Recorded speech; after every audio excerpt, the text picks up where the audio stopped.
What is up, guys? Welcome to another episode of the Mixed Martial Idiots podcast. We have Tanner Francisco Dunphy, Brazilian Jiu Jitsu brown belt. We have the MMA superfan, George Novo, and we have a recap of one hell of a UFC numbered card, UFC 319. I can't wait. Let's just get right into it. We're going to have a preview for next week's event, but everybody's chomping at the bit to get to this one. So here we go. Tanner Francisco Dunphy, the floor is yours. What an amazing night of fights. UFC 319, Duplessis versus Chimaev. Let's start off with fight number one. We had Joseph Morales getting it done in round two with a triangle choke, taking out Albi Idris. What do you got, Will? He was so much better than him, and I didn't think he was going to be so much better than him. Honestly, I thought Alibi was going to get it done. Alibi was a world beater on the show, and Alibi has every tool to jump right in the top 10 in that division, and Morales made him look like, exactly what he should have made him look like for being the veteran he was. And he did not just catch him with a triangle choke. He took that boy to church on the ground. He was kicking his butt. Great fight for Joseph Morales.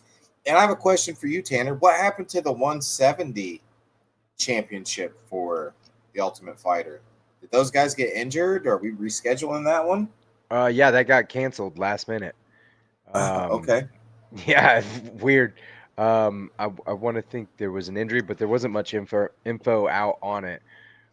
We know why Brian Battle's fight got canceled. Him and Nursultan Husaboyev.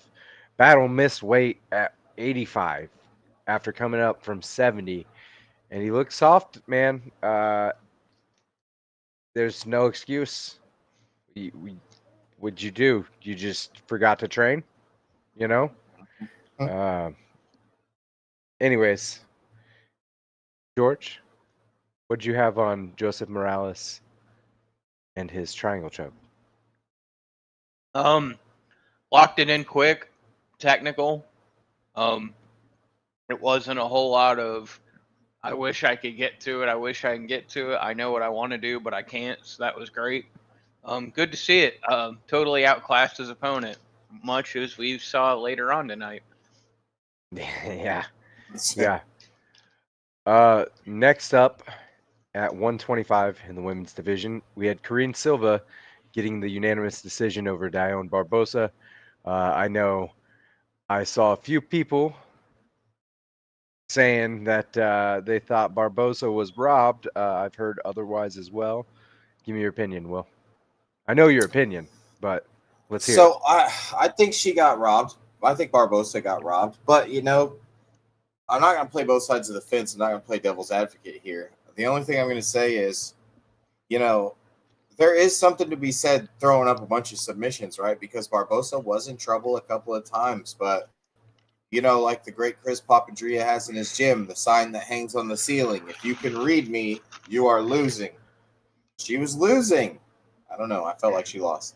I feel like it depends on how much damage is done from person on top. If you're not really doing much damage on me, catching me here and there, and I'm throwing up a lot, She had a go-go. She had a dead orchard attempt. She had some shit going. I'll give her that. Lockdown she wasn't shit, just laying she didn't want to get hammers laid on her. She was smart about it. Yeah, she went to mission control in an MMA fight. That shit was sick.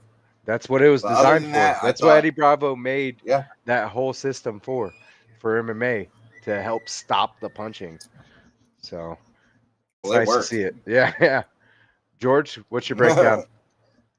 I feel like the same ref that didn't give out 5-10-8s is the same one that was like, hey guys, she totally dominated this fight. And I'm not going to say she did. Again, we go over this time and time again. You can't leave it in these refs' hands. Some of them don't know their elbow from their ass. I mean, this is a unanimous decision, so it's hard to argue. But if it's a split, you lose it by that one, it's like, damn. And, how fast does that derail a guy's career? You see people, I just commented on it the last 2 weeks, people that were on the main event and main card of the last few pay-per-views, are now on the prelims just because they lost a fight. So, Yeah. yeah. You see it. Look at Jessica Andrade, former Yeah. champion, on the prelims of this card. Yep. Right. Speaking of somebody who was prelims, who's unfortunately probably on his way out, Edson Barbosa lost to Drakkar Klose in a unanimous decision at 155. Drakkar did exactly what he needed to do to stop Barbosa. You gotta grab a hold of him. You can't let him control the distance, and Drakkar didn't. And Drakkar landed some big shit. So, Will, what do you got?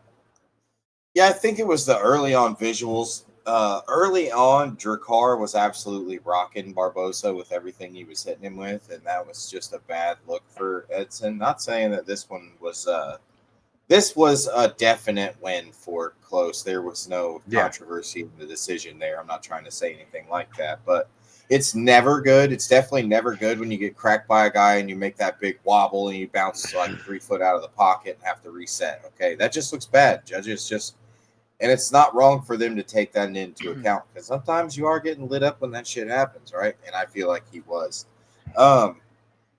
Edson looked like Edson late, man, and then, too little, too late. Older guy, a lot of miles, lots of wars. I appreciate everything he's done for the sport, but maybe who would be mad about Edson Barbosa going to karate combat? That would be like if Kylo Ren showed up in that bitch. Like, guess what, dudes? Your new daddy's here. It would be. I'm down for that. George? Yeah. What do you got on this one? If we're going to call tonight a buffet of spiciness on here, we'll say this was kind of like a mild rating, kind of like a mild salsa. Just tasty, but no kick. What can I say? I talked a whole lot of shit about Drakkar because I hate that cologne, and that was the only info I had going into this fight. And dude, went out there and outworked Barbosa. He left there standing in the parking lot with the manager going, "Where's your flair, Edson?" So I don't know. Like you said, I agree that perhaps the UFC exit is in order for Edson only because of his legacy. You don't want to mar that, kind of like Wonder Boy. I'm not saying that he's not capable of still winning and knocking people out, but like we talked about, the evolution of the sport. Guys are too good everywhere. There's too many MMA fighters. Guys like, oh, this guy kicks hard as a striker. I take him down.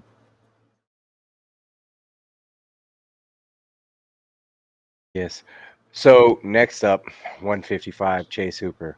God damn it. Oh, fuck. Yeah. Knocked out by Alexander Hernandez in round 1. Hooper looked good, and I feel like I cursed that poor boy because I said Hooper looks good, his striking looks good in one of my group chats, and then bam, 2 seconds left in the round, gets caught. I also said, but Hernandez has that one hitter quitter. It sucks to see. I like Hooper.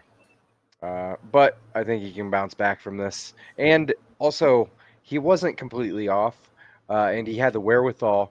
If you watch it back, he had the wherewithal before the ref stepped in to try and roll to guard. So it was as the ref, he's rolling to guard. And that's also on Hernandez because he shelled up perfectly for Hernandez. So Hernandez could have picked really clean shots there and continued to damage Chase. But it doesn't matter because it got shut off. It was over. The ref called it. So good job on Hernandez. He really needed that for his UFC career to continue. What do you got, Will? Man, you know how I can't stand the great big dork, the great big fucking dork Hernandez. And he got his get back on me with this one because I love Chase Hooper, Ben Askren's illegitimate child. Chase came out aggressive, but he seemed a little reckless, man. And like you alluded to last week, we said the only chance that we saw Hernandez winning was if he landed a nuke, and he absolutely has the capability, the athleticism, and the timing to do that.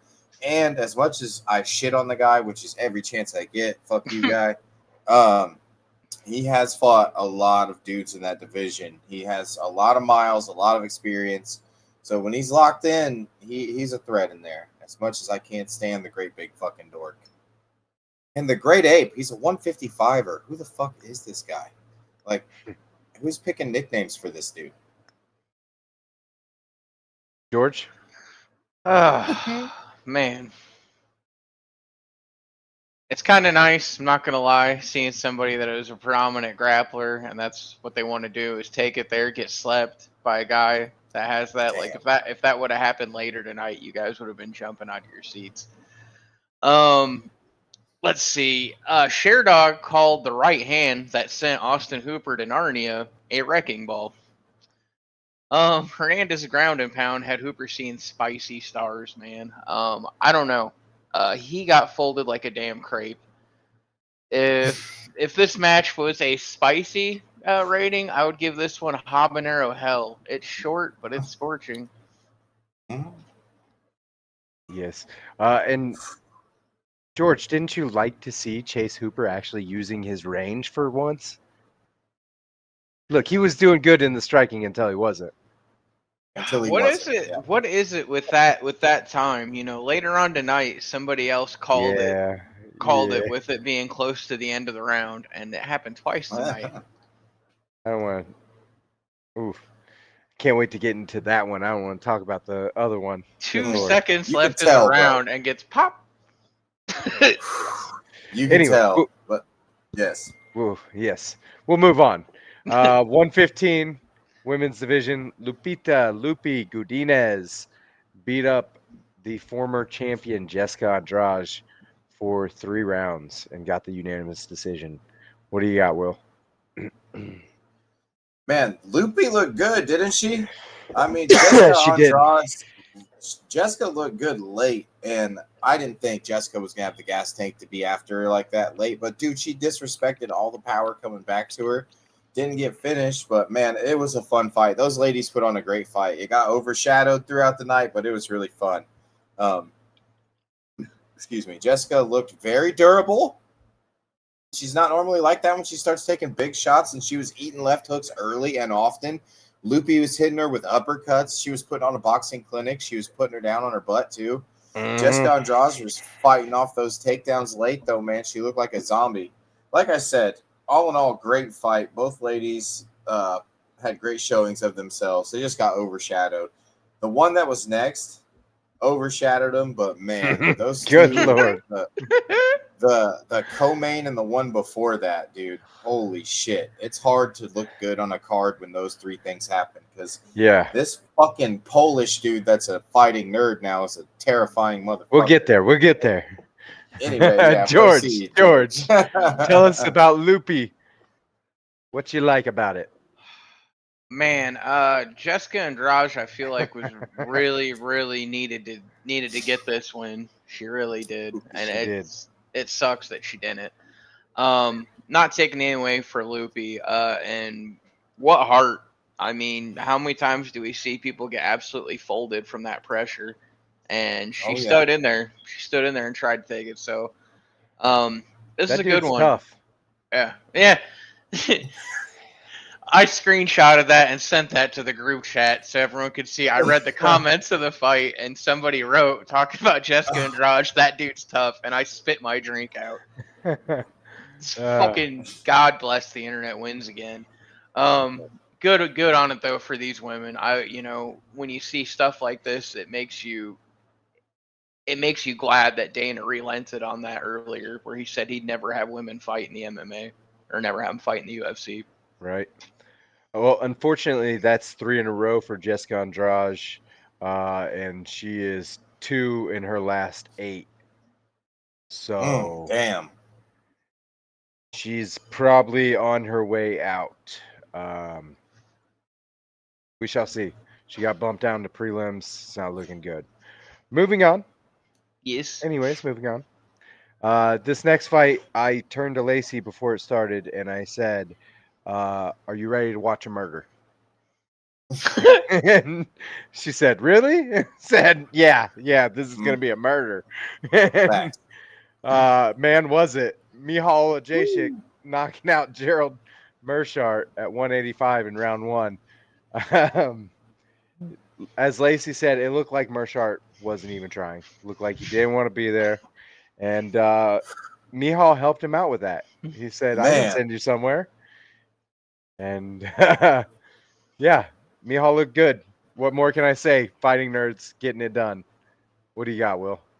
dude, he looked like a prime Gustafson, bud, with that uppercut to hook combo. And every time he threw the uppercut, it somehow found a piece of Gerald Mershart's face. Every single time, Mershart was like, "Yam, oh, uppercut.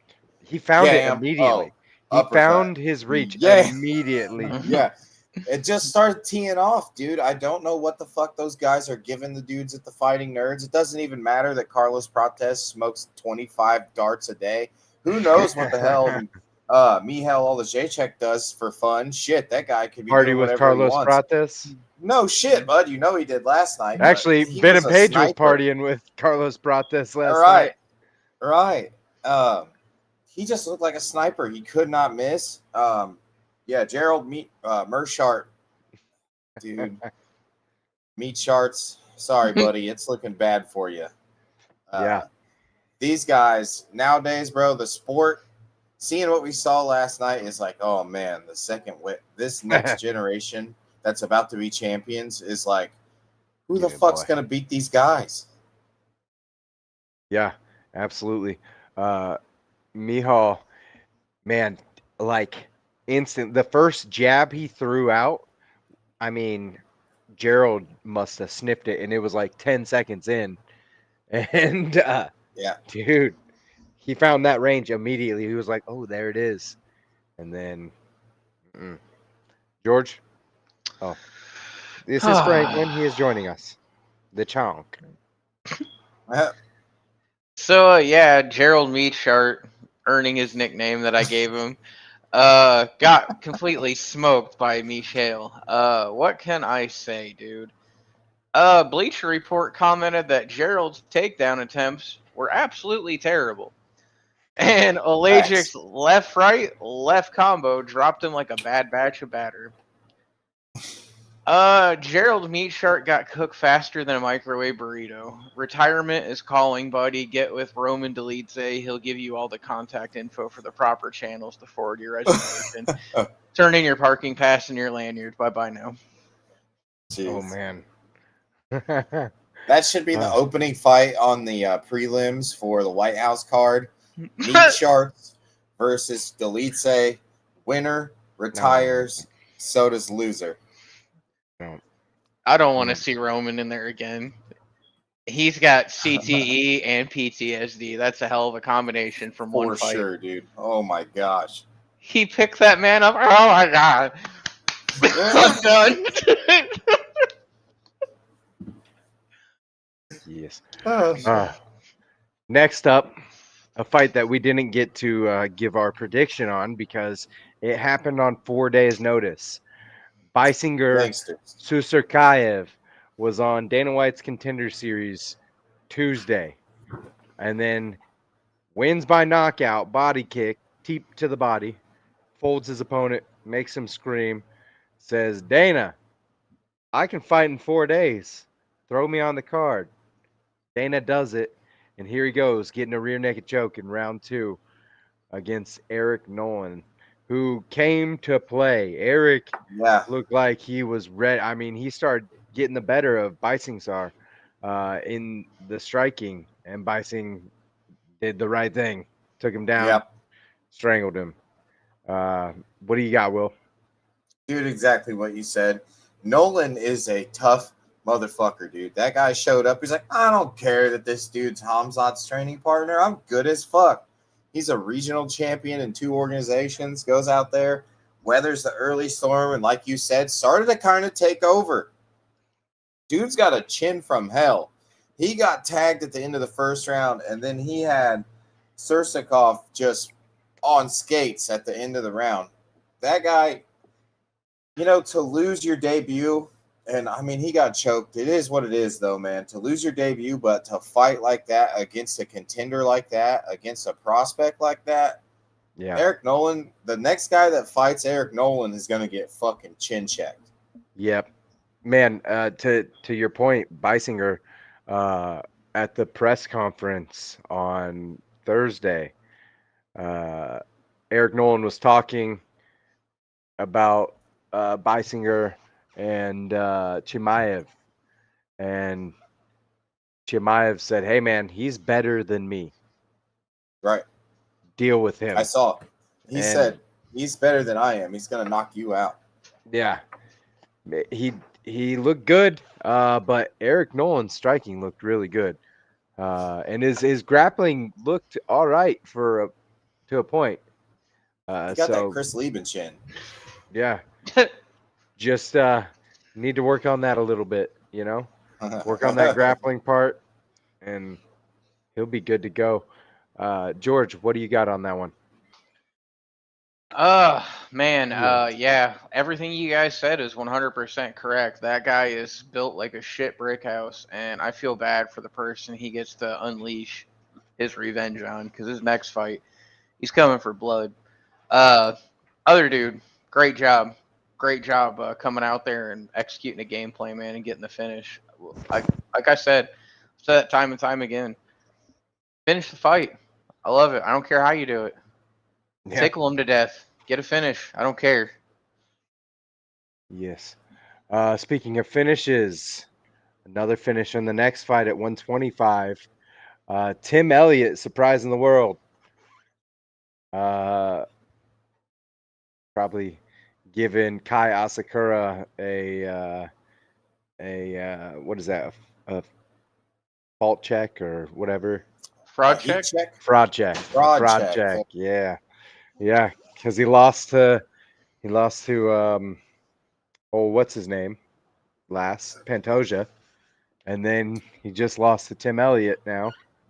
So Tim Elliott got a guillotine round 2 at the end, and man, was it tight. I thought Kai was going to go to sleep, to be honest. Tim Elliott got a submission bonus, 50K. 50K, baby. Yes. And then, yeah, he looked as awkward as ever in the striking. Yep. The grappling looks good as always. So it was nice to see him get the win over such a young prospect coming over. What do you got? The striking is terrible. We can just say it. It's terrible. It's like volume. The footwork is choppy. We know he's setting up shots the whole time. It's not. I'm gonna He's throw not my trying head to, down in the Yeah, same spot 14 times. Yes, he's not trying to sit on a punch and knock you out. He just wants to get you overwhelmed, your brain, and then he wants to get a hold of you and throw you on your back. And Kai was winning until he wasn't. Once Tim Elliott gets your neck, dude, there are 4 or 5 guys in MMA that you can't let them get anywhere near your neck, and Tim Elliott is one of them. If he gets on a gilly, he's going to get the gilly. All right? It's not silly if Tim Elliott jumps the gilly. You're in trouble. That's what it's DEFCON 5 if Tim Elliott jumps the gilly on you. And that's exactly what he did. Readjusted the hands, played the position perfectly. He didn't just fucking try to grab the wrist and send it. You know what I'm saying? He pulled him up and got his forearm under that chin, secured the secondary grip, and then stretched him out and was going to rip his head off. It was beautiful. And yes, it was painful for my parlays. Yes, I bet it was. I bet it was painful for a lot of parlays, because this is one so that bad. So many people were like, no. Yeah, nah. That 2 guy, years off? no. Nah. Mm-mm. George, how did this hurt you? Oh, man. Show us on the doll. Elliott, man, locked in amount of guillotine, man. And that thing was tighter than a cheapskate's wallet. Can't get in there. Maybe some moths came out of that grip. I don't know. It was fucking crazy. Kai Asakura, Bud, you came into this organization hyped, and you're proven you're very much less Bruce Lee and more Bobby Lee. You're about to get roasted by a ginger on a podcast as your next stop. Go to Dagestan 2-3 years, forget Arkansas, Michiana, wherever the fuck you gotta go to go learn how to not get choked out and anti-grapple to keep it standing. Like, I just do that shit. Yes. Oh man, next up. Oh, give me just a second. Let me adjust. We're gonna put the chunk on a little pillow. There we go. Hello, Chonk. Le chonk. Chonk. Yes, the chonky boy. Is that Gip? No. Oh, that's not Thank full-grown goodness. Gibson. Thank good. No, he's not built. I guess he is built like a Mountain Dew bottle. Oh, goodness. Can't be kicking that. All right, moving on. At 185, we had Michael Venom Page beating Jared Cannonier after 3 rounds via unanimous decision. Michael Page looked great in the striking, as to be expected. I thought Cannonier would at least get some respect out of him in the standing, and he did not at all. Page was dropping him. We haven't seen Cannonier dropped. Even at heavyweight, I don't recall seeing Cannonier dropped. So, RoboCop dropped him. did he? Okay. Yeah, Still, that's the only guy to do it. it's a very rare sight to see But- Cannonier drop. He came back and beat RoboCop. He did beat He RoboCop, yeah. So, anyways, it doesn't matter. Page beat him up. MVP beat the brakes off of Cannonier. Cannonier in the last round was like, I gotta fucking hold him down, and still kind of struggled to do that. Page is slippery, man. He's good. You just had that Aqua Teen Carl energy, man. You just walked in there. Yeah, none of this matters. Nothing matters at all. Hey, man, this whole card mattered. All right, this whole card was incredible. It was great to watch. What's your take on MVP? Dude, how we don't get to see Cannonier hurt with hands ever. He dropped him with his hands. Every time, both times he dropped Cannonier was with his hands. He's a point striker. He's a karate guy. The power he generates is ungodly. When he blew Cannonier's eye open with the counter right hand and then pointed at his eye, he's like, oh, that's gone. Dude, that's cold work. That's filthy. You shouldn't be able to do that to a person. He drops him. Cannonier gets up and goes, settle down, big guy. Chill. We got 15 minutes. Don't rush. I tell you what, if a guy drops me in a fight and then I get up and he's doing that, we're going to probably be done right there. Because hell or high water, I'm hitting that guy. Or dying trying. And Venom Page, yeah, dude. Venom Page looked phenomenal. And yeah, he stayed safe on the bottom in the 3rd round. The only reason he was down there is because he was trying way too hard to finish Cannonier. He was trying to highlight reel his ass and ended up underneath him. But that's the game they play, dude. He ran away with the first 2 rounds. I think it was a comfortable victory for MVP. I think everybody in the building, even Cannonier, knew at the end of that one that MVP was the man. And MVP. I'm going to, George, when you're done with your synopsis here, I want to hear who you want to MVP to fight next. Oh, and to point out, Jared Cannonier has been dropped a few times. He lost by TKO to Sean Jordan at heavyweight, Dominic Reyes, and Nasruddin Imavov. Oh. Yes. George? Okay. Oh man, that sucked for Cannonier. He dropped like that, and it looked effortless. This gave me all the vibes of what it felt like watching Anderson Silva come to fruition in the UFC. The only difference, I think, is MVP is doesn't have as much tread left on his tires. I don't think he's going to have a legacy like Anderson did in the UFC. But the guy is definitely a dangerous striker. And it's getting to the point that you want to see him lose because he's beating people that you love, much like DDP. Anytime you watch somebody on the rise start taking your heroes out, it garners a little bit of jealousy, a little anger, and that's kind of where I am with MVP right now. I want to see somebody humble him because he's so good. It's the same thing. It's like, man, that's not fair. This motherfucker just got a legendary weapon, and we all got common guns, and it's the last circle. Like, that's what that feels like. Yeah, I got my fill of that in Bellator when he got knocked out by Lima. So now I'm rooting for the guy. That was so crazy, dude. When Lima got him, the series of event like MVP. You know what it reminds me of? Yes. Anderson Silva and Chris Weidman. It feels very much like that. Tell me it doesn't. I don't know. I don't know about that one, but MVP looked fucking phenomenal. I want to know who George Novo thinks MVP should fight next. Oh, man.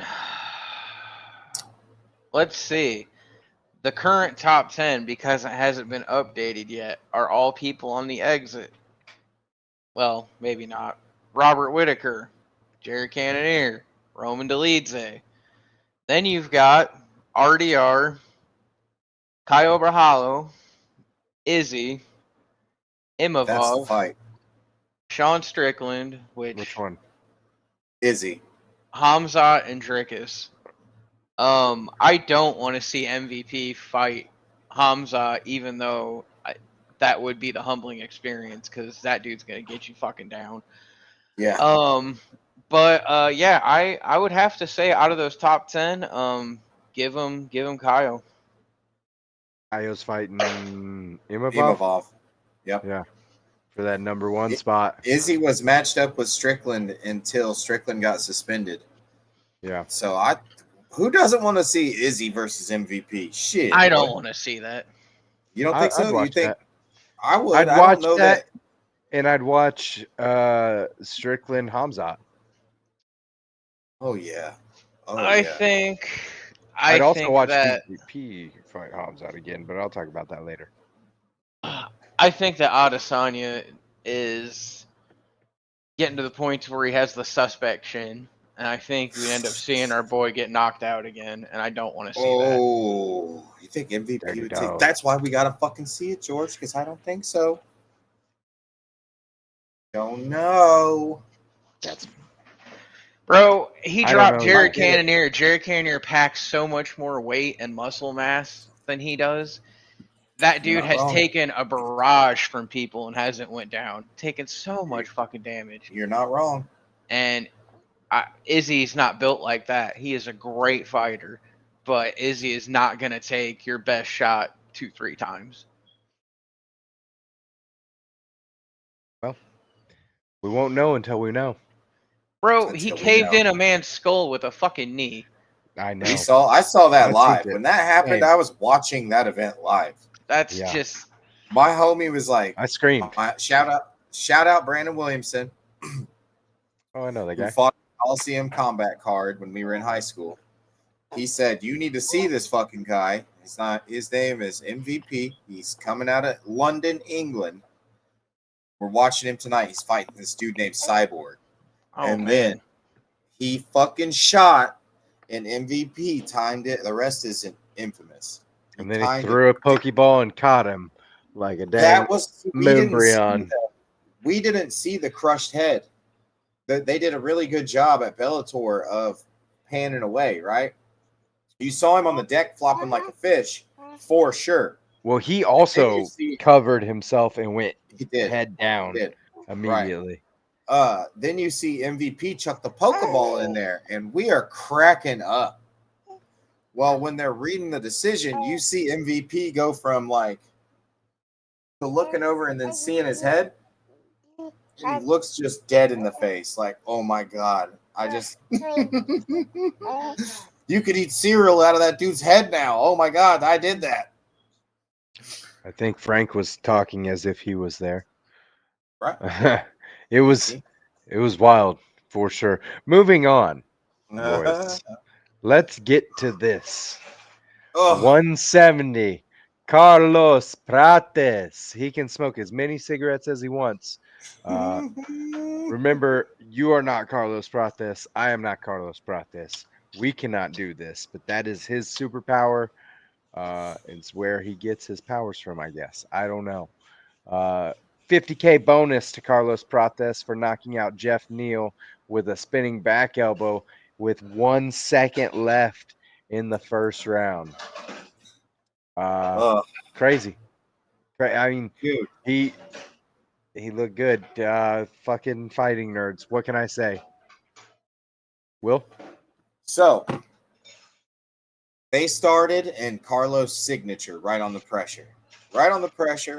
And Jeff Neal was using really good footwork, and he started slow, and then Jeff Neal started to find his range. They started to exchange a little bit, and somewhere around the 2.5 minute mark, Jeff Neal cracked Carlos Prates clean, hard as fuck. You could hear it. It sounded like somebody throwing a melon against a brick wall.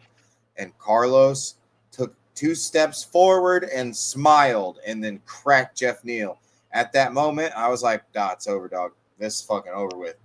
No one Vicente Luque has one of the best chins we've ever seen inside that octagon. The first clean left hand that landed on his chin from Jeff Neal, he's like, I'm out of this bitch. I'm fucking nope. Another guy who's the king of violence in bare knuckle boxing, Mike Platinum Perry, ate that straight left hand and also said, I'm going to get the fuck out of here. It is not worth it. Carlos Prates ate that thing and was like, hey, guys, this dude doesn't even punch hard. And everybody in Jeff Neal's corner said, oh, fuck. And he proceeded to step on his toes and beat him up the rest of the first round until the 10-second slapper, and he hits him with the lead elbow, shows him the elbow, spins on him, and then slices his dome off. As he's falling back, Carlos Prates is pointing to Dana White like, you know you about to sign that check, boy. What a fucking thug. And he did. What a way to come back from that Ian Gary fight. And he was talking about it. He's fired up. If I'm Ian Gary, I'm getting nowhere the fuck near a Carlos Prates rematch. Nowhere at all. I'm not signing that. You don't even call me with that fucking contract. I want nothing to do with I beat him shit. before. We're not doing that again. Fuck that. What George, a fucking shot. Tell us how much you love the spinning back elbow. Oh man, Jeff Neal, man, that dude is a tough draw. As they were going into that fight, I was like, man, I think I might have disrespected Jeff Neal a little bit, and I'm kind of feel bad about that because that was no small task. But again, you walk into things like this where certain people are just at a different level. You know, I mean, Jeff Neal probably beats 3 or 4 other guys in that division, no problem that night. Carlos walked in there and said, not tonight. The call of the night, Joe Rogan said it sounded like a baseball bat, and DC said, you heard the crack, you knew he wasn't getting up. Man, that was nasty. That was country strong, dude. He could have cracked a cast iron skillet full of cornbread with that elbow. My God. Man, you know, Tanner, it never works out where there's someone around when you do something dope. And Carlos he threw that lead elbow. And I saw Jeff Neal do like the shoulder wiggle, like, yeah, fuck you, dude. You're not tougher than me. Right? I saw his ego grow inside the octagon. And I looked at George, I was like, walk off, knockout. This isn't seeing a second round. Spin, chops his fucking head off, and walks off, dude. Never again will I have that. But I had George Novo with me, so that happened. Yeah, and his celebration was to go running out into the rainy night and toss a freshly lit cigar and a drink somewhere in the nether. It's out there somewhere. Let me But ask you, boys, who do you have next for Carlos Prates? Whoever the fuck he wants. I think. Are you not going to watch him versus Leon Edwards? I'm Yeah. watching that. I'm all in on that. Give me Bilal Muhammad. Give him Bilal Muhammad. Okay, George. Let's that's who he called out. That's who he wants. I think, if Dirty wants his money, I think y'all should give him his money. yeah. Well, they paying 50K bonuses back to back because next up, Lerone Murphy doing the same damn thing at 145, spinning back elbow, round one, just a little bit quicker at 321 in the round. Aaron Pico was looking good till he wasn't. Dude. Fuck. Yep. So He was, man. Right? Yeah, Go dude. on, tell us. Sorry, that's the coolest thing about them being back-to-back spinning back elbows. It wasn't the same circumstance. Carlos Prates was like a predator on the fucking Serengeti. Like, I want to do this, and I believe that I can do this, and he can't stop it. Lerone Murphy was, I have to fucking do something because this guy is beating my ass. So the next time he runs at me, I'm sending this elbow. Bad luck for Same Aaron spot. Pico as he fucking ran right into it. Right into it. Full steam ahead. He was Thomas the Train. I think I can. I think I can. Well, you fucking did, Pico. You ran right into it. He was on fire. I was so happy. I picked Lerone Murphy on a bunch of picks just because he was an underdog and he's a seasoned guy. But I did not think in a million years that it was going to be a panic. I don't want to say panic. The guy's smooth with it, but it was a, in the moment spinning back elbow, right?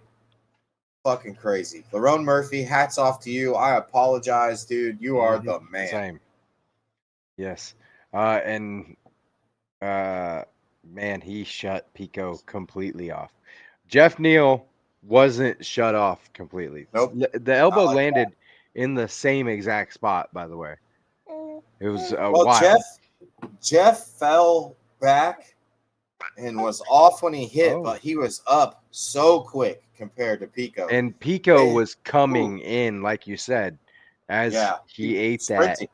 that. Yeah. I mean, it was a weird strategy to see taking a nap in the middle of the fight. It didn't really pay out for him, but what do you got, George? man, that's how you counter pressure. You got a guy that won't get the hell up off you. All right, I'm gonna throw a Thor Mjolnir crack on you. Man, what can I say, dude? That was beautiful. Lerone Murphy, man, what the hell? Just do that from now on. Fights go way faster if you do that. Aaron Pico, I don't think this really hurts his stock, but I was the one last week that said what happens to everybody that debuts in the UFC, they fucking lose. So I was not surprised. The method of how he lost surprised me, but it surprised the shit out of him too. Yeah. Yeah, caught him off guard. Oh shit. Man, oh, and going back to the last fight for Carlos Prates, I can't believe I forgot to add this in. What was a great movie? Spaceballs. What happens? Rick Moranis just popped out and said, smoke if you got him," after they wreck and they send him through the control panel. That's what happened. Yes. Yes. Carlos Prates at the presser, someone was like, Jeff Neal said, the first one to get hits getting knocked out, and someone's getting knocked out. And then Carlos Prates is like, he's right. Someone's getting knocked out, but it's not Carlos Prates. It's Jeff Neal. This is true. Shit. Okay, moving on to 185, our main event. Who also got a 50K bonus, Chimaev, when he defeated Dricus du Plessis via unanimous decision after 5 rounds of him just wrestle fucking him. DDP in the last round. Look, I'm saying it since the fight was announced. DDP is probably going to get his ass beat for majority of that fight, and then somehow find a way in the end. And good lord, he almost did. He was like, dude, I'm gonna try for you guys now. I don't know where that was the rest of the fight. Also, in like the third round, he defended a takedown perfectly. What, homie, get it And then together. McGilly, Yes, what are you doing? fucking Gilly. Congrats, Man, Chimaev. I've been saying it for a while. He was going to become champion. This went exactly how I thought it was going to go, minus God's intervention for Dricus to win. Apparently, his contract with the devil is up, or whatever it is.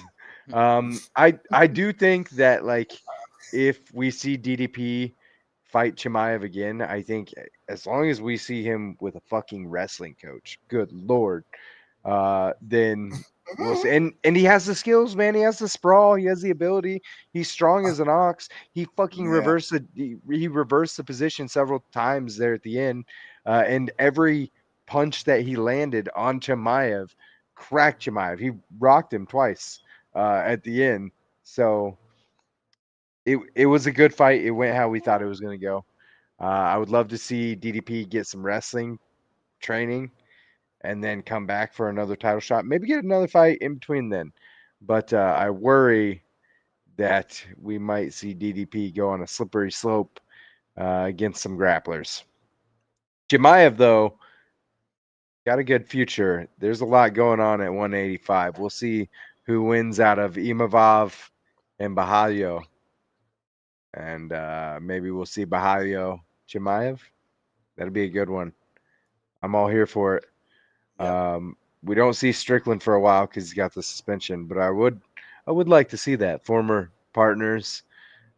Strickland saying he'd out grapple him. He might anti-grapple really well. He MMA might, wrestling is different, yes, man. yes, He he might might be able to anti-grapple really anti-grapple. well. They train together, so if he's able to spew that, maybe he's pretty confident, or maybe he's just spewing some bullshit to get another title shot. So, either way, I'd love to see it. We probably won't see that one just because I think Hamzat's going to get some other fights before his suspension is up. Can't attack a man after he wins a fight just because he's talking shit. Anyways, moving on. Will, tell me what you thought about it. Dude, so all I could think, in the moment, I was like, man, Dricus looks fucking awful.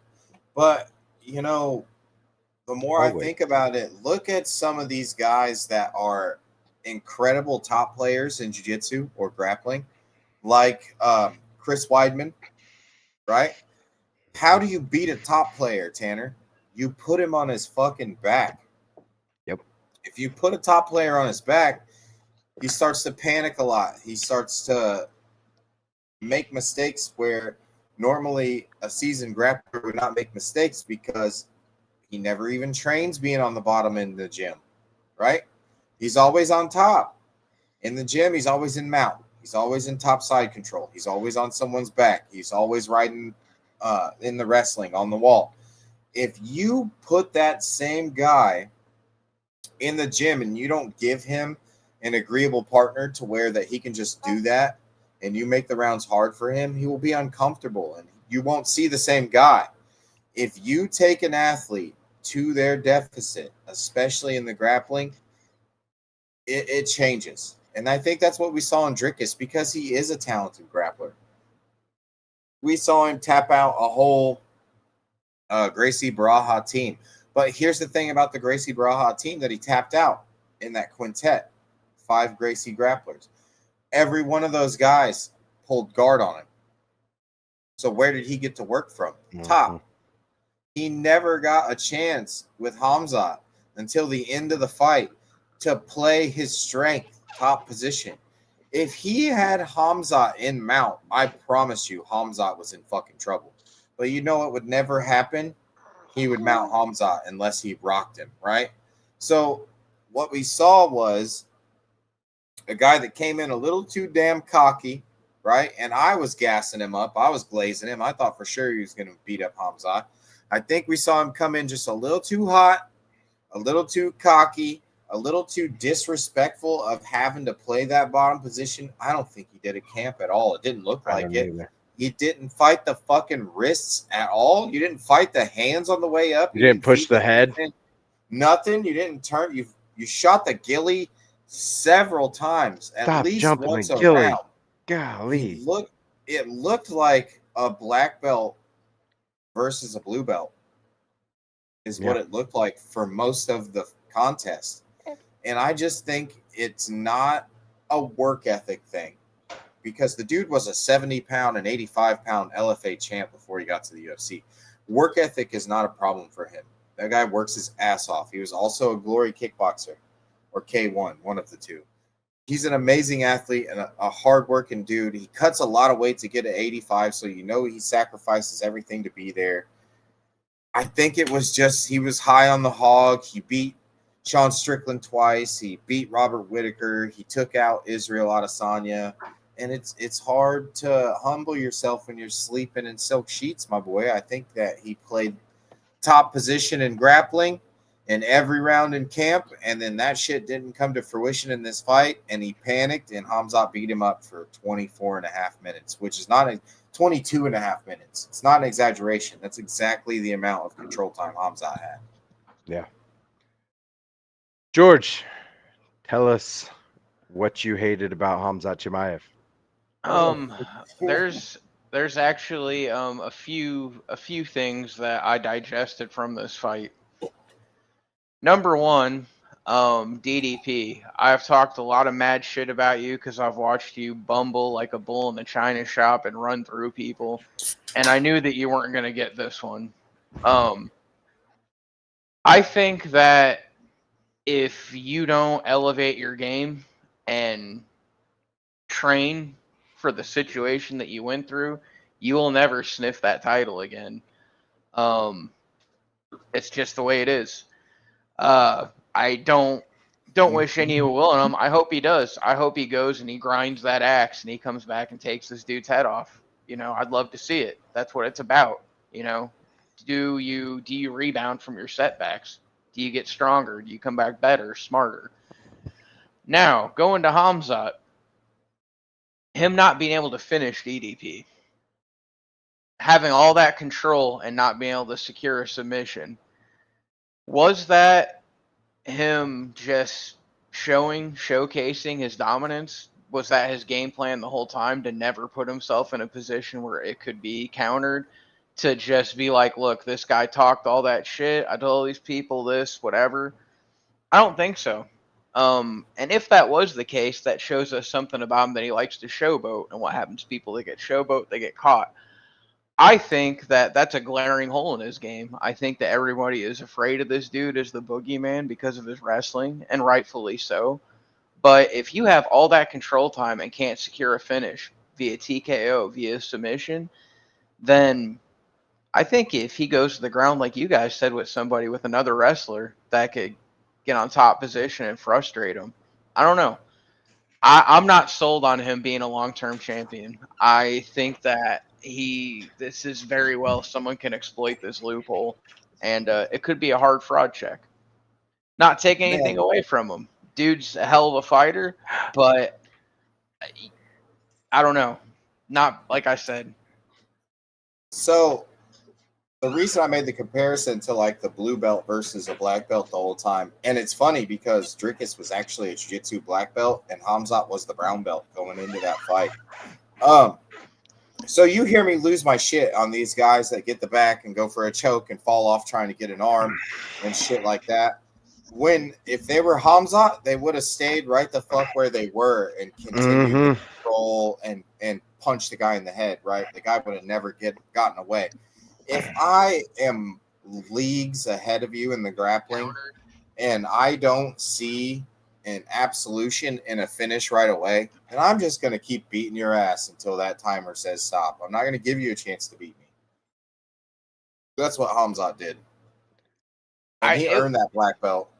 That was legit. For you to be a brown belt and you go against the legit jiu-jitsu black belt and judo black belt in Dricus, and you control him for 22 and a half minutes out of 25 minutes and land 500 strikes on him and he lands 12 on you, you're a black belt. There you go. You got that. Mm-hmm. Again, there's something about it lacking. It was just like with the Poirier and the Holloway fight. It was the same thing. I saw the same thing that Dana saw. Dustin didn't want to go night. He knew if he clinched up with him and stood in the middle, same thing that happened to him would have happened to Justin. He didn't want that. Same thing happened in this fight. DDP never gave up. I mean, if there were lesser men when he actually did have that position, would have just said, "God, here, just take my neck, so I could For make sure. it be over." Again, though, if you are that dominant and have that control, how hard would it have been, Will, for him to step over and just be like, "Oh, the neck's not working. Give me that big arm."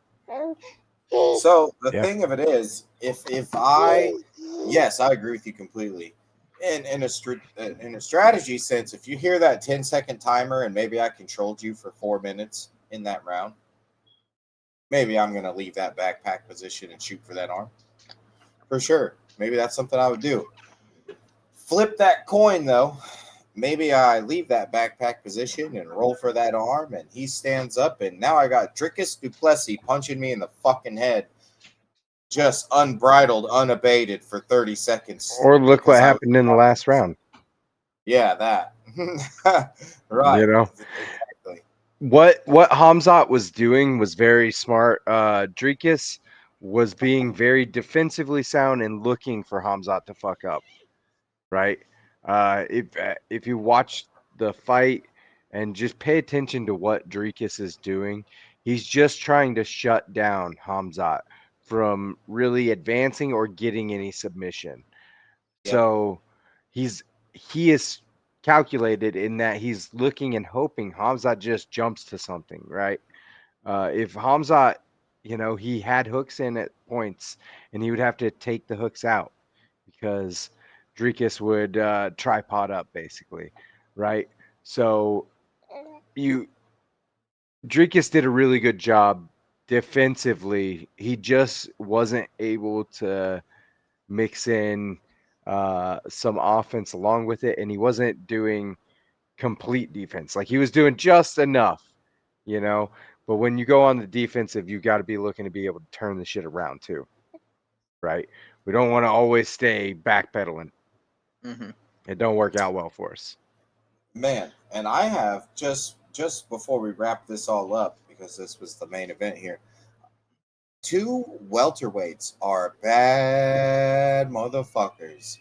Gilbert Dorino Burns and Kamaru Usman. Nigerian Nightmare Usman. That's Because who everyone wants to see is Kamaru. Yes, I think I'm here so, for it, dog. man. Fuck. Give him a full camp. Kamaru's wrestling, he can match Hamzat's. The thing with the Burns fight is, dude, I hate. If you want to see an example of elite level jiu-jitsu, why it's so vital, why it's so important, look at that Hamzat versus Gilbert Burns fight. At a point in the fucking fight, guys, Hamzat didn't even want to go to the ground at all. Fuck that. I'm not even grabbing this dude again. We're kickboxing the rest of this shit with Gilbert Burns. Because when he got down there, Gilbert didn't hold a ghillie.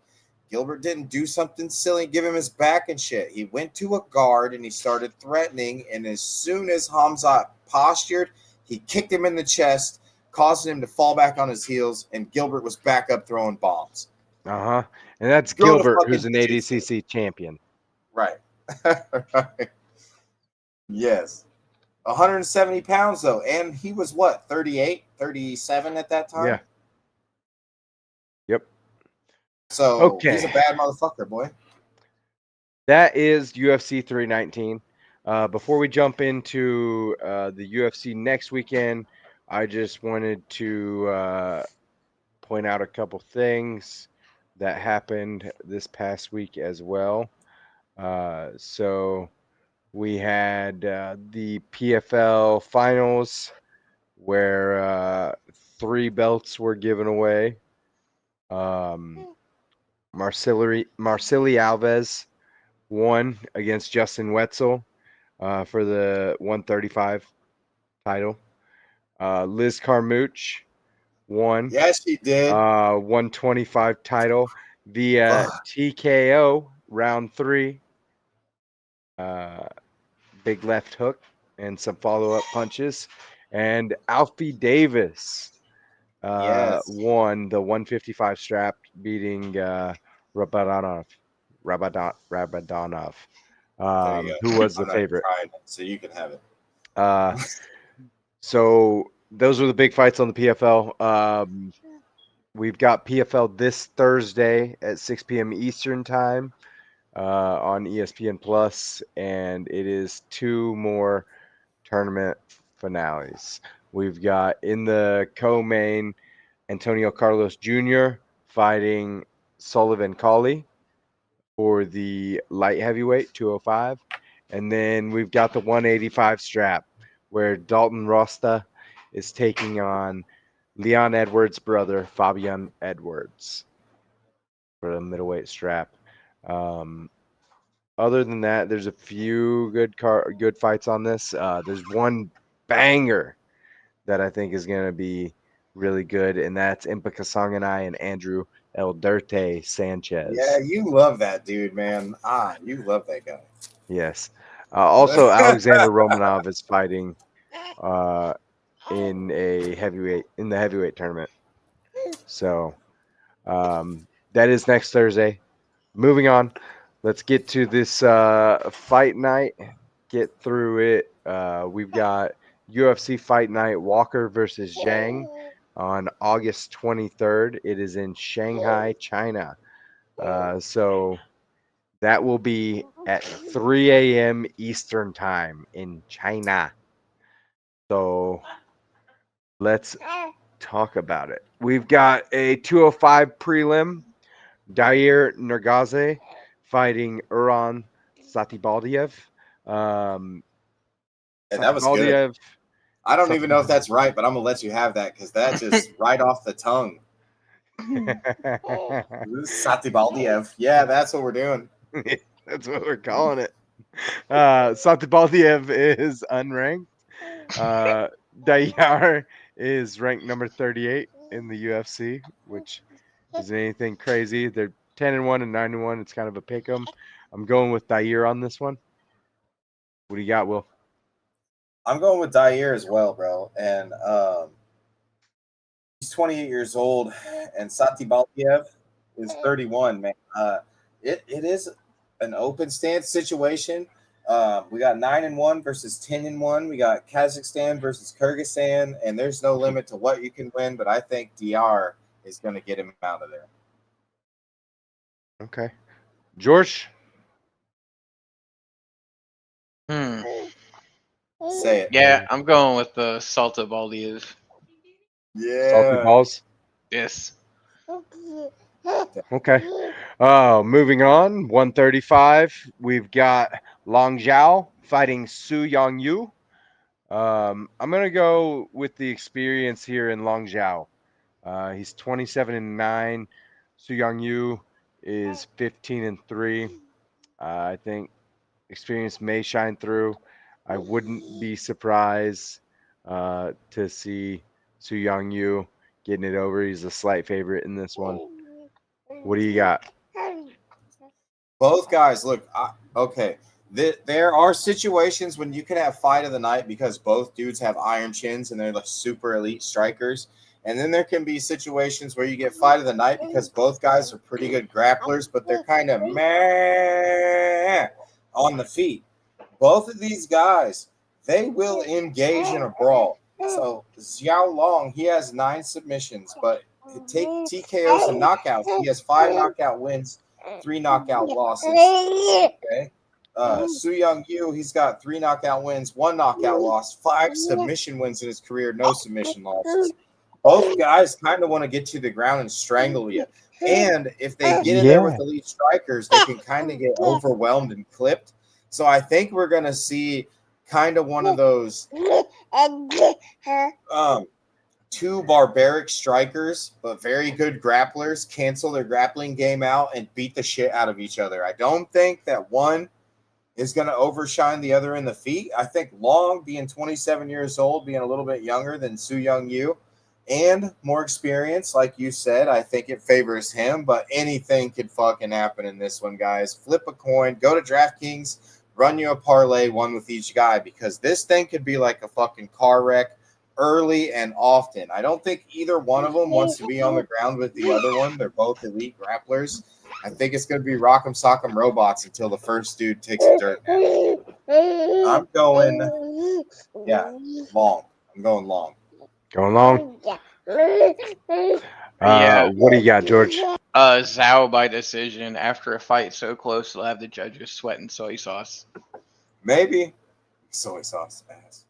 Latin soy sauce. Good Lord. Oh. Nugget had something to say about that.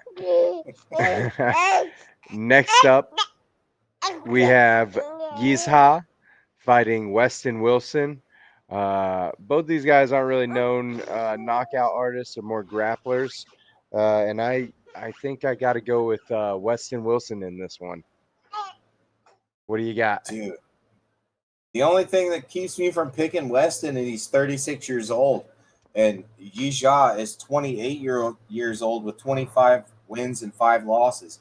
Weston Wilson, 36, 17, and 9.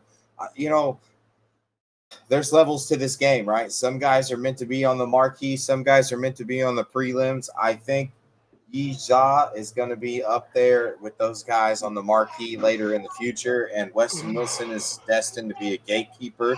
I think if we want a super awesome grappling match, we let Weston Wilson go up to 55 and we give Chase Hooper a reset fight, and these two dudes tug at each other's shorts on the ground. But I'm going Yizha. Okay. George? Iza by TKO, and he's going to leave Wilson wondering if he booked a flight to Shanghai or a one-way trip to Pain. Ooh. Shanghai. All right, moving on. We've Snell. 185 middleweight, Michel Pereira taking on Kyle Dawkins. I'm going Pereira. I can't go with Dawkins after he got his ass beat to Eric Anders in MMA, and then was like, "I'll grapple you and beat your ass," and then he lost in that. Yeah, Kyle Dawkins, his last 4 fights have been outside the UFC in the CFFC, where he has become the CFFC champion. He's got some submission wins there. His last fight was a KO win. I'm also going Michel Pereira. If Michel Pereira shows up motivated, Dawkins gets fucking smoked in the first round. I don't care how many cans he's knocking off in the regional scene on his part-time.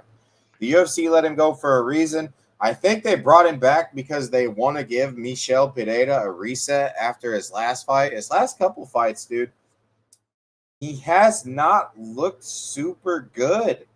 Honestly, against Fluffy Hernandez, it's hard to fucking look good. That guy's going to beat you up from pillar to post, and he's going to smother you. But Abusner Magomedov, when we saw him in Kansas City, you can ask George, I was pretty fucking upset. I was expecting to see him hopping around doing his capoeira all over that octagon and then delivering a knockout, but it never came. In this one, we know Kyle Dawkins is fighting for his job. You know they only gave him a 1-fight deal, even being a champ in the regional scene. Michel Pereira, I feel like that dude's fighting for his job. He has lost his last 2. He's got to go out there and get some shit done. I think Kyle Dawkins gets ran the fuck over, and it happens early. Yep. George? Oh. Allow me to introduce you to my consigliere, Michel. Yeah. It's going to happen. God. All right, moving on. At 155, we have Austin Hubbard taking on Rong Zhu. I worry for Austin Hubbard. I think he's probably gonna take a dirt nap. Damn. Yes. Um, sorry to say it to you, boy. But I think Rangju might be putting him down. Mm. What do you got? Man, his last two fights were split decision loss against Michael Maderos and Anthony, the great big fucking dork Hernandez. God, I can't stand that guy. Fuck him. Austin Hubbard, dude. I don't know that he beats Rongju, and I'm not super convicted in saying that Rongju gets Austin Hubbard out of there. If you were holding a gun to my head, I say Rongju wins. But if you're holding the access to my DraftKings account, I'm going Austin Thud Hubbard. Okay. George, what's your DraftKings account gonna say? Thanks for the money. Hubbard's 16-9 in Scrappy, but Zoo's got a 95% pick rate on Tapology. This could be a stand-up or a grappling chess match. I think Zoo wrong by knockout, though. He's going to send Hubbard back to the drawing board for a fortune cookie that says, try again next time. Yeah, Rangju is the minus 290 favorite right now. He's pretty good. All right, moving on. We've got Charles Johnson taking on the undefeated 215 favorite in Loner Kavanaugh. I'm gonna keep riding that hype train on Loner. And Dude. Sorry, Charles. What do you got? You know what's disrespectful? Charles fucking Johnson is a smaller underdog than Austin Thud Hubbard. Mm-hmm. Let that sink in. That's yeah, the guy that knocked out Joshua Van. Fuck, dude. Well, he's not knocking out Loner, but you know what? I'm gonna do a complete about face. I know. I'm considering it. I'm taking my dog lock of the week, Austin Thud Hubbard. You've let me down because I picked you in both the last two times you fought and you've lost. I'm going Rongju and I'm going Charles Johnson. He is kind of like Christian Rodriguez, right? The dream killer, the fraud checker, the if you don't bring your motherfucking A game, you're getting beat. The Neil Magny's of the world, the gatekeeper extraordinaires, if you will. Loner Kavanaugh in his last fight, he looked pretty good, right? But he won that decision against Felipe Dos Santos, and Dos Santos was playing a shitload of close guard, and he was willing to stay on his back the whole time. Charles Johnson is not that. His striking is very violent, very slick. Give me the dog lock of the week from me, Charles Johnson. Okay. Yeah, I'm thinking I'm swapping over to Charles Johnson as well. It's Loner's time. He's Neil Magny of fucking Neil Magny of the 125 division of the flyweight. Dude. He's Neil Magny. He's lurking, and he's ready to shut people off. George, I'm gonna bet against Charles Johnson, even though it's probably stupid. I'm gonna say Loner Kavanaugh is gonna get him by submission. He's gonna wrap Johnson up like a spring roll. Smart money is what you're doing. We are the ones gambling. Yeah. You're making that. You're making the right play. But it's not a gamble with Charles Johnson because we talked about last time. He's a goddamn fucking. He's a comic book character. He's got. He's like Sean O'Malley. If you keep it standing with Sean O'Malley, if you keep it standing with Charles Johnson, you're probably gonna go to sleep. Their hands are ginormous for their bodies. It doesn't look right. And I bet you they got picked on by that as they were kids, and now they're taking that out on people's chins.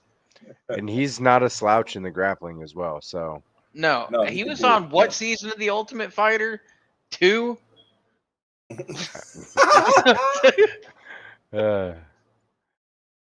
All right. Oh shit. Last prelim fight, 155. We've got Mahshed Haiser taking on Gage Young. I'm gonna go with Gage Young on this one.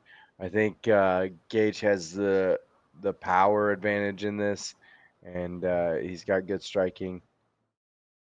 You got Will. Man, Gage lost to Quinlan Salakad and Evan Elder. Evan Elder in his last fight. Nicholas Mota beat Mahashat, whatever his name is, Machete. Dude, this is literally a pick 'em for me. It's pretty Either close in one the of these, odds too. they're both 25 years old, both orthodox, both are in that 70-inch reach range. I got to go with Gage Young too because of what you said with the power. I think that for Mahashate or whatever you say, whatever his name is, I'm sorry, guy, I don't know. He has to fight a complete shutout to win. And Gage Young can just hit you one time and it's fucking all she wrote. So I'm going to go with Gage Young. George?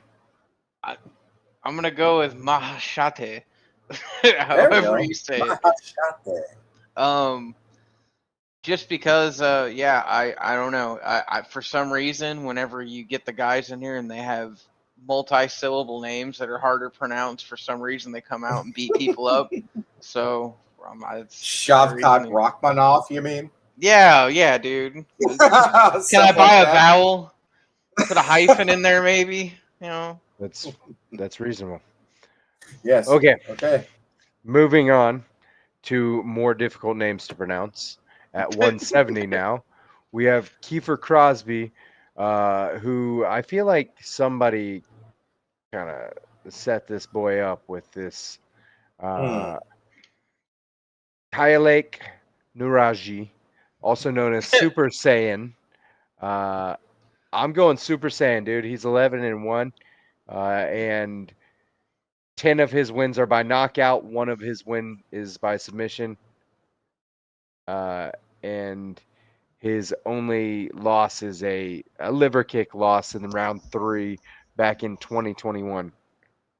So I haven't seen much on him, but I'm willing to take that gamble there. Kiefer Crosby, we've seen him kind of not do so great as of late, but he has good striking too. He knocked out Alex Cowboy Oliveira. He's done some boxing bouts. He was like 40 when that happened, but you're right. Still did it. All right. I mean, I haven't knocked out him, so that's really cool. Yeah, yeah, exactly. All right. I'm going Super Saiyan. What do you got, Will? So when the odds are like, when the guy's favored by like minus 180 or even minus 250, you're kind of justified arguing the other way. When you start to get up to this minus 350, Kiefer Crosby is a plus 270. Kiefer Crosby's 35 years old, 10-5 in MMA. The Super Saiyan is 24 years old. He's 11-1 in MMA. And a negative 350 favorite. You gotta go with the Super Saiyan. He's also 6'2". Kiefer Crosby is 5'11". Kiefer's been submitted in his last 2 fights. But the thing is, these guys didn't want to stand with him, so they took him down and ran him right over a submit. Super Saiyan, he doesn't give a fuck if Kiefer's pressuring him. That's what he wants. He wants Kiefer to walk in there, and be big block-headed and bold and throw nukes at him and try to get a highlight reel. And that boy is going to put him on a poster. If this thing is not over by the end of the second round, I'm streaking down Jackson Highway. Super Saiyan. Knockout. George?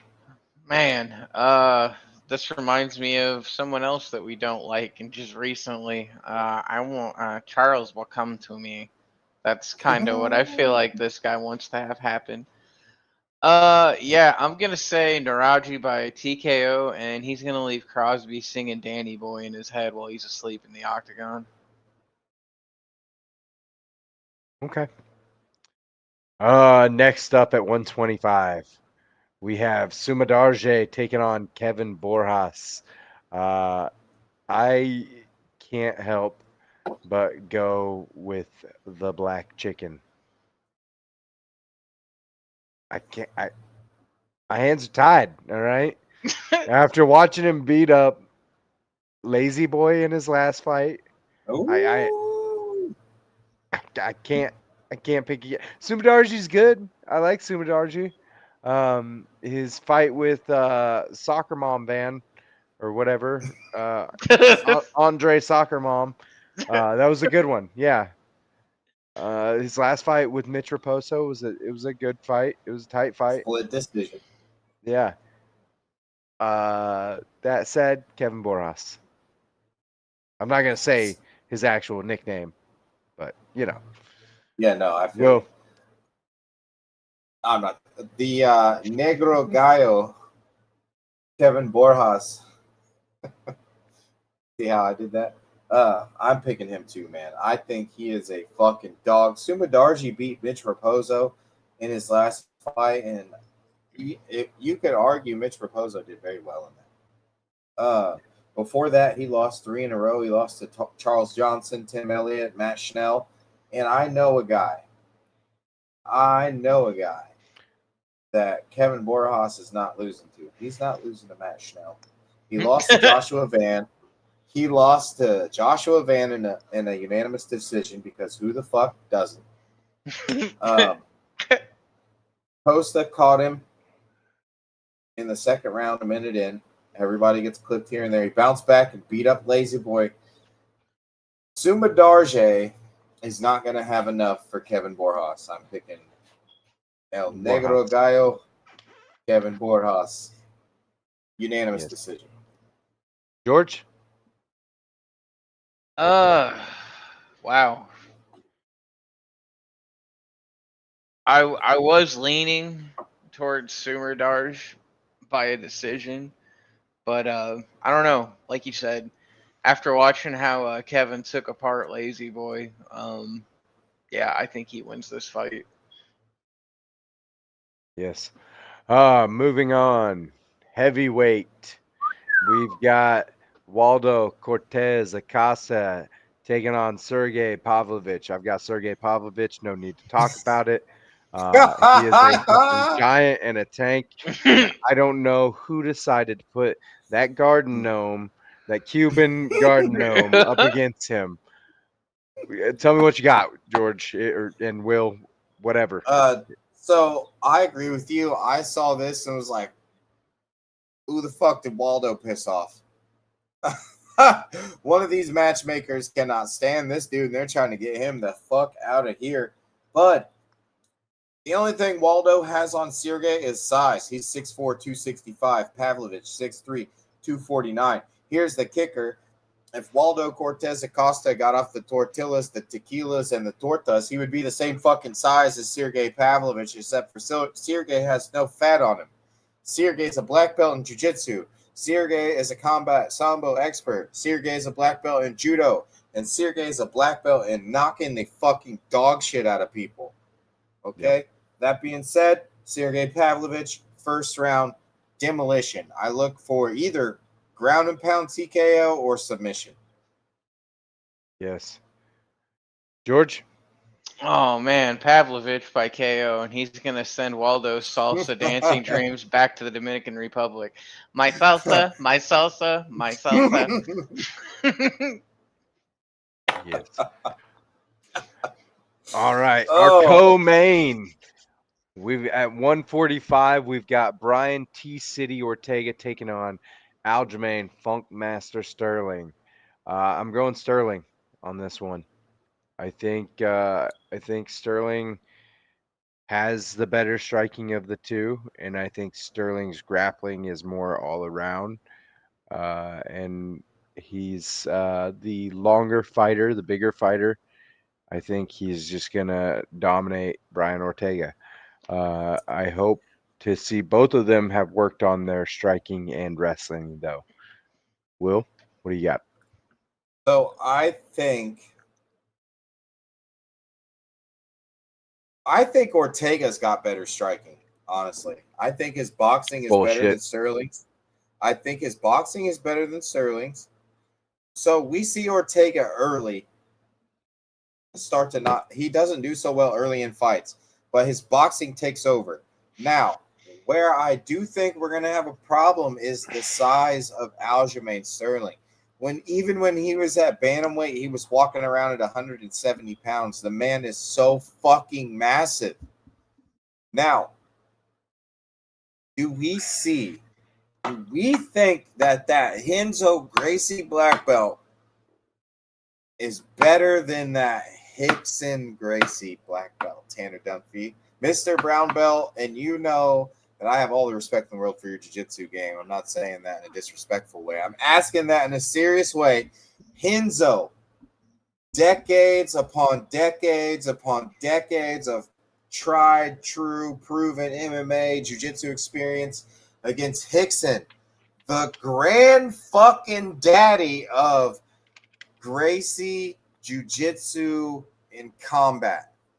Which of those black belts do we get to see prevail? That's what's going to get me to lock the fuck in this fight. And Tanner, after George, I want to hear it. I want you to marinate on that for a minute, and then I want to hear No. your I answer. want to point out something. You're saying Rickson. Ortega trained under Henner and Hoyen. Right. Henner's And amazing too. I can say hands down, 100% Renzo Gracie black belt over Henner and Hoyen. You think so? It's not even a question in my mind. Renzo Gracie black belt. You know who else is a Renzo Gracie black belt? John Donaher. Ooh, that's fair. No, that's fair. That is fair. That's Matt a fair Serra. point. Fair point. Point ended. George, move on. Even though this dude calls himself the Funk Master, every time I watch him fight, it's wah wah wah wah wah. Sterling by decision. Sterling by decision. That's what you got. Yep. All right. Yeah, I think you're probably right on that one. he All might right, be. moving Dude, on to. I hope that it's awesome. I hope It it's won't not be. stupid. It I won't think be. it's going to be a stand-up bout for longer than we I expect. fucking hope so, but I think Ortega wins that. I don't think Ortega wins the jiu-jitsu. You're gonna be looking at Aljo's butt while he attempts to do a takedown, shoved up against the fence, like this, in the body lock, looking down his back with his head stuffed by his crotch, and that's all you're gonna see. This is all or you a get. flying triangle. A flying triangle? Shit, come on. I'm here for a flying triangle, boys. All day. Aljamain's got a whole lot of arm to grab a hold of too. We must commit murders on the game. Right. Let's get to the main event. 205. Our main event. We've got Johnny Walker taking on Ming Yang Zhang. And I think That flows nice. It does. It flows very nice. I think Ming Yang Zhang is going to fucking drop Walker. I think we're gonna see bud. Walker pop, lock, and drop it in the middle of the octagon, out of nowhere, and then he's gonna be skating on ice with baby deer legs, until Zhang hits him with a shut-off button. He's gonna touch that night switch. So, Will, what do you got? I see your pop, lock, and drop it, and I raise it Aaron Pico style. I think fucking Johnny Walker gets knocked the fuck out Aaron Pico style, because what happens when you hit Johnny Walker's stupid ass one time? What's he do, Tanner? He goes, all right, I'll fight you. And he fucking runs right at the dude.